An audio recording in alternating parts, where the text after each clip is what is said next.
He says, those people up there, the rich and the powerful, they do whatever they want. Guys like us, like you and me, they don't care about us. My name's Bear, and unlike the majority of autistic people who struggle with employment and income, I've always found managing money easy, although like many of us, I wasn't taught how to save in school. In this series, I'm sharing the money basics that I relay to friends and family whenever they ask me questions about generating wealth. And just in case you think I'm Rain Man, I actually don't like maths very much. The reason I'm comfortable with personal finance tips has a lot more to do with my beliefs and practical tips that you can apply too. In the previous installment, I said every goal is a financial goal. It takes a bit more than this belief to manage your money. So today's ideas might take a bit more adjusting to over time. Feel free to rewatch this if they don't sink in immediately. The first thing I wanted to share though is that it's not selfish or wrong to say no. If you think back to your childhood, I think one of the first things that we learn is that if we say no to our parents when they're asking us to do something, we'll get told off. And we also learn when we're children that when we do what adults ask us to do, we usually get some kind of approval in return. Most of us learn that anyway. I know for some people, if their childhoods weren't that great, it might have worked quite differently. But on the whole, a lot of us are raised to be people pleasers, therefore, and we get really scared of saying no to anything. And what makes this more complex when it comes to money is if you do have people in your life who are meant to love you unconditionally, whether it's friends or family or whatever, but there are just those times where maybe they're asking you to do something and you feel like you can't say no because something financial is being held over your head. Perhaps it's that time that they let you stay rent-free, or they let you borrow a car, or they paid for something, and at the time it was a very generous gift. And now that they're asking you to do something, you realise that wasn't a gift, you were bribing me. And this is what then makes it really difficult to say no, because we feel guilty. I think there are also times where you assume that you owe the person something, and they might not actually be thinking at all that this is a transaction that's going on where you owe them. So I don't think you should be afraid of saying no and setting boundaries. And actually, if the relationship is that that person is kind of keeping score all the time, especially if they do it in such a way that you don't know what the real price tag is to what you're agreeing to, like if it's always a case of, yeah, don't worry about it, I'll take care of this, or you can stay here, whatever, and then there's always that moment down the line where it gets kind of pulled out of the hat that they did something for you. I think those are the relationships where it's actually even more important to learn to say no at the outset, and also to say no anytime that you're being manipulated after the fact. And that's also partly why we get a bit distressed about this, right? Because you feel like you're being betrayed, because you feel like you agreed to one thing and actually you agreed to something else. But it's because we have it really ingrained in us that we're somehow being selfish by saying no, or that it would be wrong for us to turn around and say no when someone has done something for us. But that's really not the case if that person is trying to control you financially. The next belief I think is really important to try and wrap your head around is the idea that money is not the root of all evil. So you'll sometimes hear people saying that money changes people. Money doesn't make you evil, it just kind of amplifies who you already are, and everyone gets choices that they can make in life, and sometimes people with the temptation of money and power will make very bad choices, just like someone who has no money and feels very powerless could also make a very bad choice as a result of that.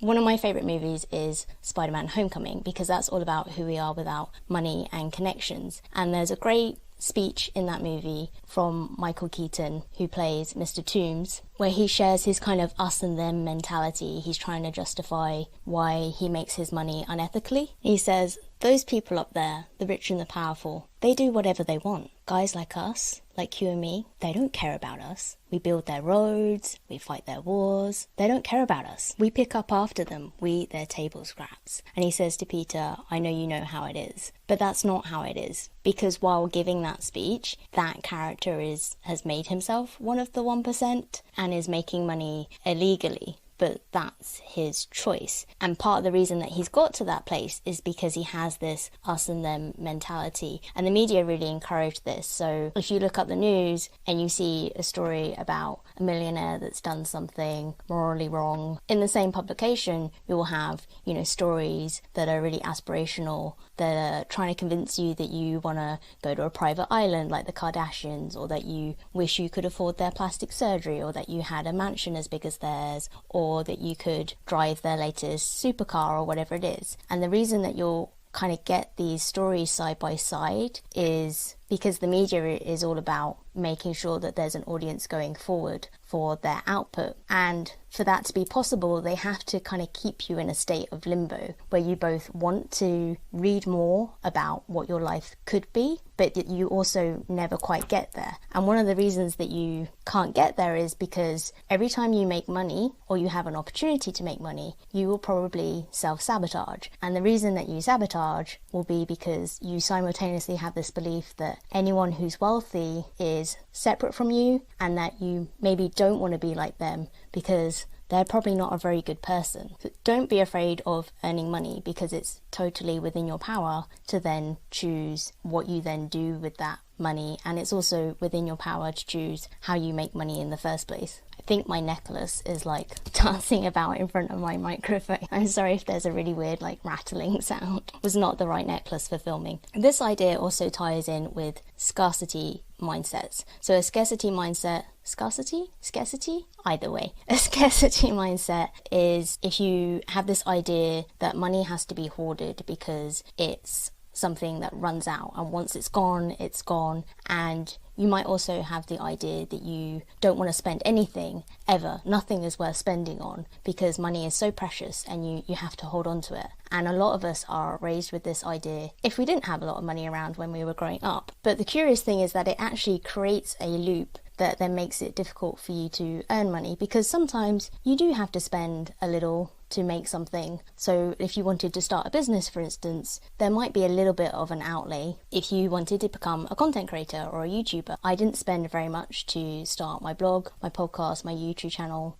but I did spend a little. And that's because I kind of got over the fear of, well, if I spend that money, I'll never get it back. I'll never be able to renew that money. But obviously, if you're putting that into something that could potentially generate revenue in future, then there's every possibility that you could see that money again. And if you're thinking, well, but money does run out, people get into debt, they go bankrupt. And that wasn't because they were afraid of spending. They obviously were spending way too much, more than their income. But a scarcity mindset can also put you into this frame of mind where, if you've also been raised to believe that the only way to make money is to turn up at work on Monday morning and clock out on a Friday afternoon, you'll also think that money is something that could very easily run out because you've always got to rely on one way of making money or someone giving you a paycheck. Whereas if you move away from a scarcity mindset and you think of money as being something that is a continuous flow throughout life, the crucial thing about that is that it's not just a belief.